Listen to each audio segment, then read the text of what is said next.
আসসালামু আলাইকুম। সবাইকে গ্রিন ফার্মার্স ল্যাবের পক্ষ থেকে শুভেচ্ছা।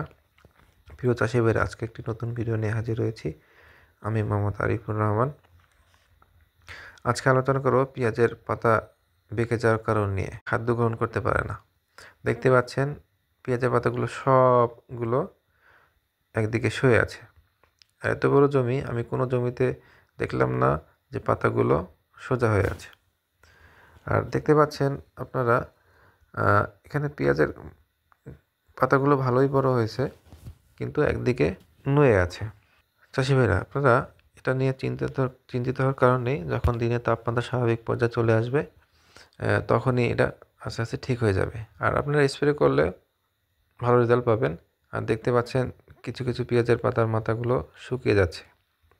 এখন এই পেঁয়াজের পাতা সোজা করার জন্য অথবা এই সবুজ করার জন্য কী কী স্প্রে করবেন সেগুলো আমি বলে দিচ্ছি। আপনারা ভালো করে শুনুন অথবা লিখে রাখুন। আর স্ক্রিনও দেখতে পারবেন, আমি স্ক্রিনে দেখিয়ে দেব।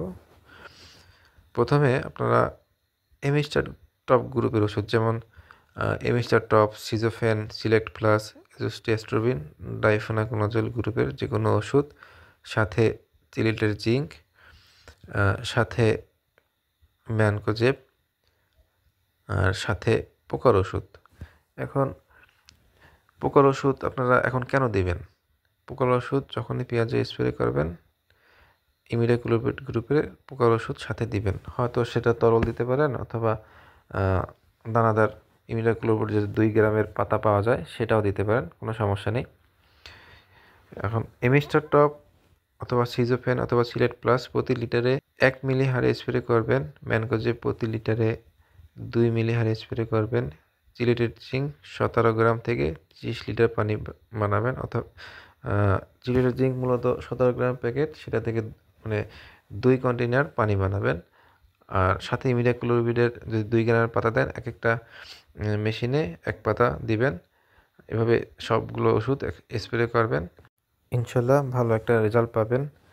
আশা করি ভিডিওটা আপনার কাছে ভালো লাগবে।